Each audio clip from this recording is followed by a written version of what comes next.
Atma, Namaste. Saya Ivani Chandra, teman-teman semua apa kabar? Semoga teman-teman semua selalu dalam keadaan yang sehat, penuh dengan berkat, penuh dengan kelimpahan, sukacita, dan selalu dalam lindungan Tuhan. Hari ini saya langsung bahas lagi, tinggal sisa 2 cakra yang belum saya bahas, yaitu cakra dahi dan cakra mahkota. Sesuai urutannya, kita bahas dulu cakra dahi. Cakra dahi ini ya terletaknya ada di dahi, dan selama ini cakra dahilah yang merupakan rahasia dari mata ketiga, di mana mata ketiga banyak juga yang menggambarkan adanya di antara alis, tetapi sebetulnya mata ketiga itu adanya di dahi ya teman-teman. Nah, fungsinya apa saja, kenapa juga disebut mata ketiga, kita langsung saja bahas ya teman-teman.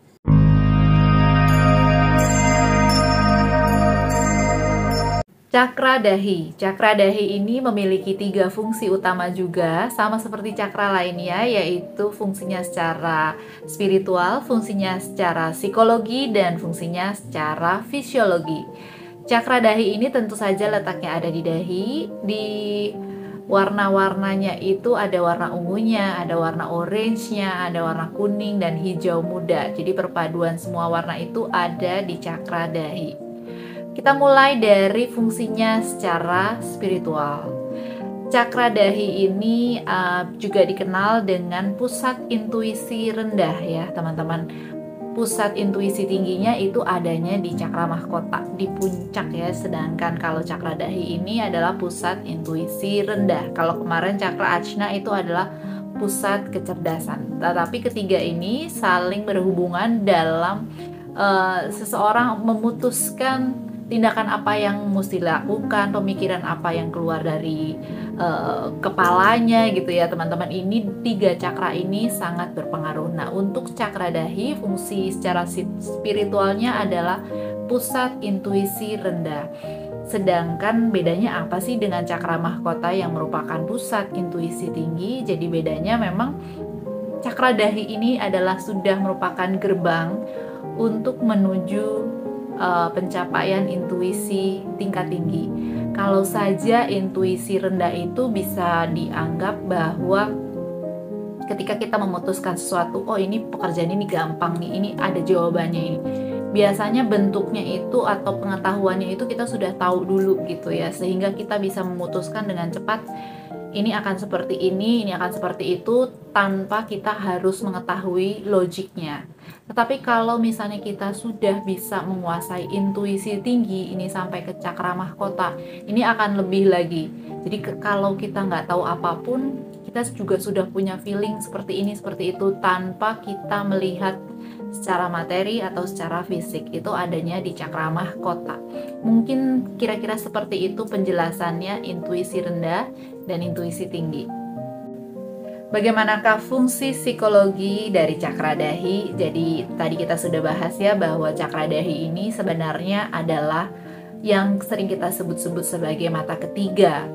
Mata ketiga ini biasanya digambarkan juga letaknya itu dia vertikal ya, bukan horizontal seperti mata biasa, tapi vertikal. Nah, kenapa digambarkan seperti itu?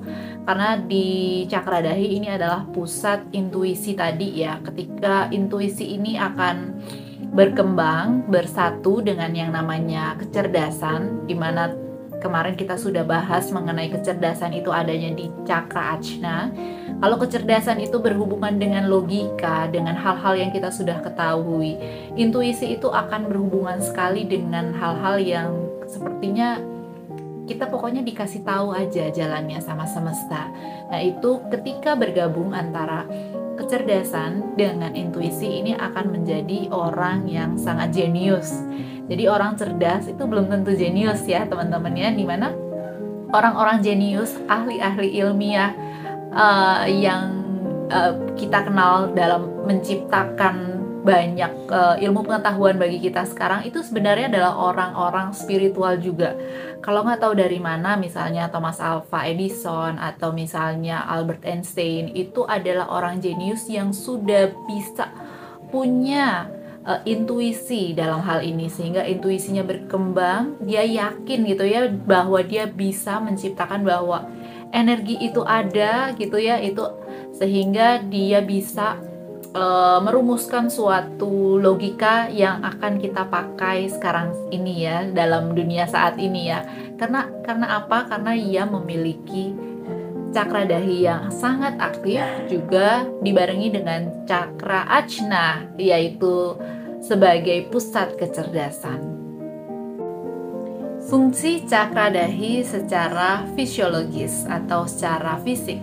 Cakra dahi ini akan memberikan energi banyak kepada otak juga ya. Jadi kepada otak bagian kanan, dan juga itu berarti kalau otak bagian kanan ke mata kiri dan juga telinga kiri ya, teman-teman. Nah, di sini cakra dahi memberikan energi juga kepada kelenjar pineal.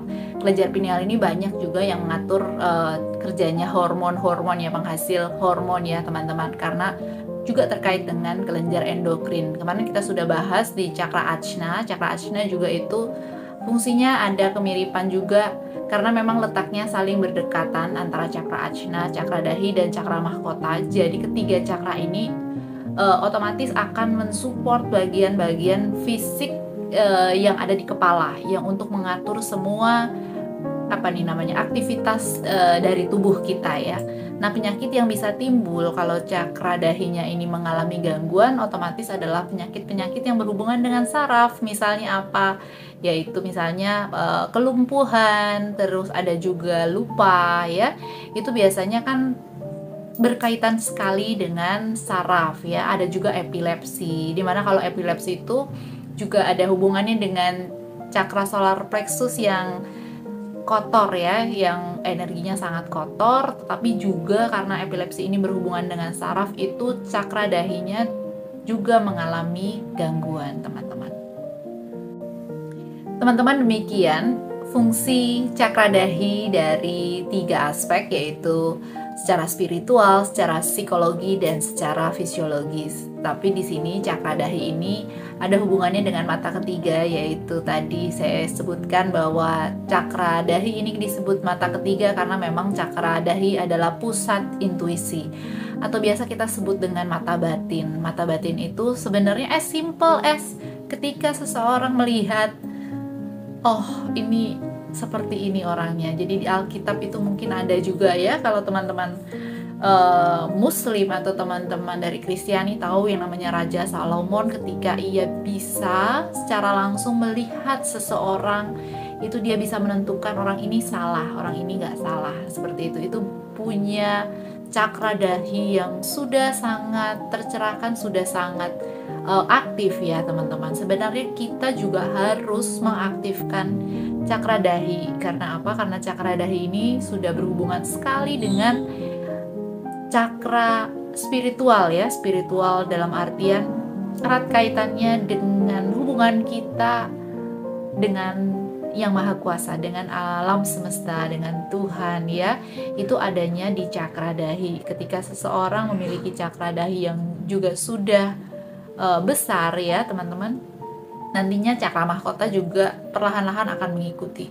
Jadi kalau kemarin kita belajar, kalau teman-teman mengikuti video-video saya dari bawah ya, cakra dahi ini sudah termasuk cakra-cakra atas, kita bilangnya, mulai dari jantung itu sudah merupakan cakra cinta kasih, dari cakra tenggorokan merupakan cakra untuk berkreasi gitu ya, dari cakra ajna kecerdasan, lalu cakra dahi ini merupakan pusat intuisi yang rendah masih ya, karena nanti intuisi tingginya ada di cakra mahkota. Ini seseorang lama-kelamaan akan memiliki budi yang sangat baik lah ya, karena sudah dikatakan bahwa kalau cakra dahinya ini sudah terbuka, sudah aktif, itu seseorang sudah bisa dikatakan sudah memiliki kehidupan yang jauh lebih suci gitu ya. Itu dipermisalkan seperti itu, kira-kira begitu ya teman-teman.